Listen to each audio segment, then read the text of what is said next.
আসসালামু আলাইকুম ওৰহমতুল্লাহি ওবাৰাকাতু। আকৌ আজি আপোনালোকৰ সন্মুখত মই আহিলোঁ। গুনাহ কৰিলে কি হয়, নামাজ পঢ়িলে কি হয়।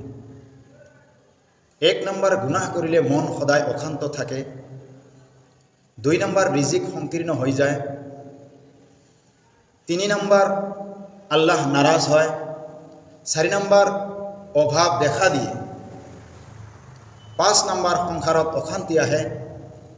6 নম্বৰ, মানুহৰ দৃষ্টিত তেওঁ বেয়া বুলি বিবেচিত হয়। 7 নম্বৰ, ফেৰেস্তাসকলে তেওঁৰ কাৰণে বদদুৱা কৰি থাকে। নামাজ পঢ়িলে কি হয়? 1 নম্বৰ, মনত শান্তি আহে। 2 নম্বৰ, ৰিজিকত বৰকত হয়।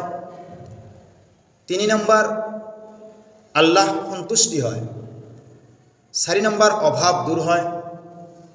5 নম্বৰ, সংসাৰত শান্তি আহে। 6 নম্বৰ, সকলোৱে ভাল পায়। 7 নম্বৰ, নামাজী ব্যক্তিক সকলো মানুহে সন্মান কৰে। 8 নম্বৰ, কবৰৰ আজাব দূৰ হয়। সুবহানাল্লাহ। So the decision is your. সিদ্ধান্ত আপোনাৰ। গুনাহ কৰিব নে নেক কাম কৰিব। আসসালামু আলাইকুম ওয়া ৰাহমাতুল্লাহি ওয়া বাৰাকাতুহু।